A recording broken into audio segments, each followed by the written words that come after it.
This video is about data acquisition systems. It corresponds to section 6.5 of the Applied Analog Electronics textbook. In particular, we're going to be looking at Teradek, a very low-cost data acquisition system that we use in this course. Let's take a look a little bit at what Teradek consists of. There are both hardware and software components to the Teradek data acquisition system. We have got a microcontroller. Most commonly in the class we use TCLC, though there are a few other boards that are also supported for Teradek. That microcontroller is connected via a USB cable to a host computer. The host computer can be running Mac OS or Linux or Windows. The system is designed to be as platform independent as it can be. There's also, in addition to these two hardware components, there's two software components associated with it. There is firmware that is on the TCLC board, and there's a graphical user interface that's on the host computer. And the host computer can also take the results of what it records, the data it records, and save it into file system on the host.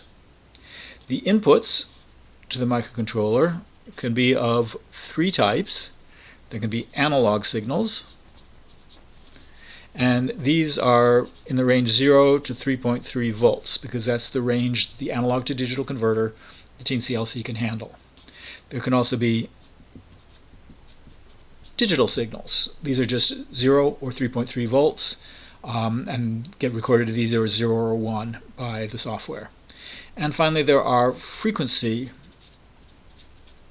channels. The frequency channels are basically digital channels, but instead of looking at whether it's a 0 or a 1, we count how many pulses there are within the sampling interval. Because what the microcontroller does is every fixed time interval, and it's controlled by the graphical user interface, what that time interval is. Every fixed time interval, it looks at each of the analog channels, looks at each of the digital channels, and records how many pulses there have been on the frequency channel since the last time it looked. And it looks at a constant rate. This data it stores in a temporary buffer here and communicates it as fast as it can over the USB link to the host, which then gathers all the data, displays it graphically, and lets us save it in a file. Okay, let's take a look at the hardware and try running the software to give you an idea how this all works. I should tell you a little bit more before I switch to that. The analog to digital converter on the TCLC board is a 16-bit converter. That means there's 2 to the 16th different possible values that it can record for the analog signals. And with a 3.3 volt range, that means we have about a 50 microvolt step. And things smaller than 50 microvolts we simply can't see. This is actually, this range and step size are a big chunk of what the analog electronics that we're doing in this course is about. We're trying to get output from a sensor and converting it into a form where we get, using most of this 16-bit range, so we have as maximum precision as we can on the measurements, but not exceeding the 0 to 3.3 volts, which is the full limit of what this can record. These sorts of voltage ranges and precision are not unusual for data acquisition systems. A really expensive data acquisition system will have perhaps a higher precision analog to digital converter, or it might have even a lower precision one but a much faster one. So there's trade-offs between speed and precision on these. Okay, let's take a look at this now in the real world. I have here the TCLC board, the USB cable going off to the USB hub into my computer. I've hooked up Analog Discovery 2 here is a function generator. The yellow wire here is coming from the waveform generator 1, and it is going into pin A0, the first of the analog pins. There are pins A0 through A9 along this side of the board here, and two more in this female header that's sticking out, A10 and A11. A10 and A11 can be used as a differential channel, so you could take A10 minus A11 and record that as a 16-bit 2's complement number, so either positive or negative. That gives you only half the precision, 100 microvolt resolution instead of 50 microvolt resolution, but it allows you to have it do the differential measurements in a single measurement rather than having to measure two different channels and subtract them in the software. Okay, so I'm hooked up to A0 with the yellow wire here. We do have to also connect up the ground. So I've connected that to the ground on the LC and the ground on the Analog Discovery 2 so that I don't have problems with ground loop noise. You do always need to have both sides of the function generator hooked up. Also on this breadboard I have Teensy 2.1 or 2.2 and that'll run Teradek software also. It's a somewhat faster processor, it's got a little bit more memory, but other than that it's very similar peripherals to the Teensy LC, so it doesn't provide much advantage for running Teradek. Okay, let's now look at what the software interfaces look like. Alright, here I've got the WaveGen waveforms software with the wave generator panel up. I'm running this at 20 Hertz with a 1 volt amplitude, but a 1.65 volt offset. And that's so that, if you take a look here, the smallest voltage I've got is 0.65 volts, and the largest voltage I've got is 2.65 volts. I have to stay between 0 and 3.3 for this to be safe to use with a Teensy LC. If you go outside that voltage range, you can damage the microcontroller board. So you want to be very careful before you hook up anything to your microcontroller board that the signals you're looking at are already within 0 to 3.3 volts and not going negative or going above 3.3 volts. Alright, let's take a look now at running Teradek. I'm in the directory where I have got the software installed, and I can just say Python 3 DAQ, and that starts Teradek running, brings up a panel here. I was looking at a 20 Hertz signal, so let's sample it at 200 Hertz. That would give me 10 samples in each period, which would let me see a smooth curve. And I had it hooked up to pin A0, so I have to add a channel. That's pin A0 is the one that I was connected to. I can grab this line here and pull it down to make the spark line here a little bit bigger, make things a little easier to see. And since I already have the signal running, I can just start recording. And this is now gathering data. Underneath the recording thing, it says here how many samples it's taken so far.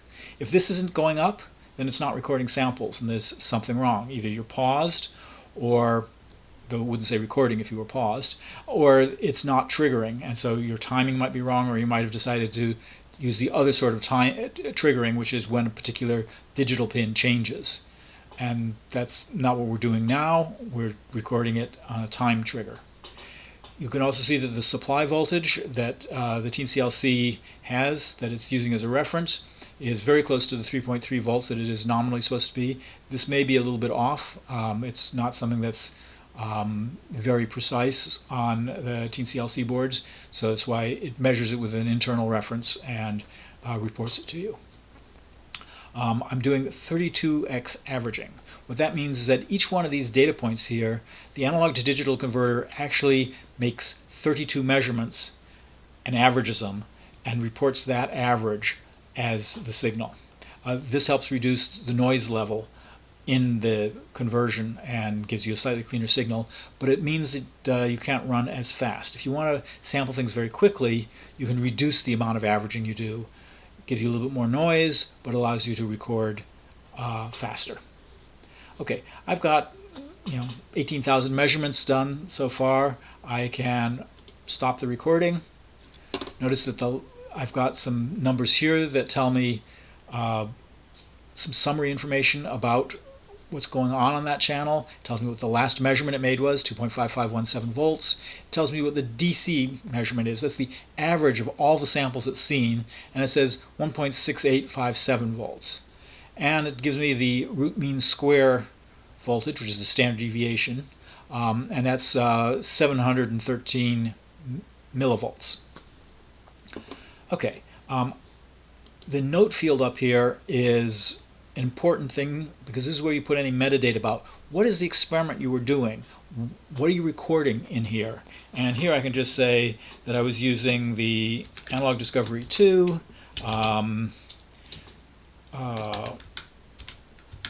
waveform 1,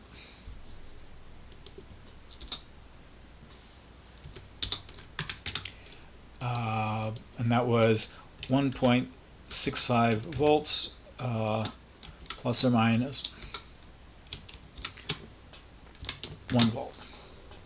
Okay, so some notes about the experimental conditions, those things that are not determinable directly by the Teradoc software itself. It can't tell what's on the outside of it, what's connected to it.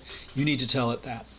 And these notes can be very useful when you're later on looking at your files to try and figure out, well, what have I got? What is this thing that is in this file? I've got a bunch of numbers. What do they mean?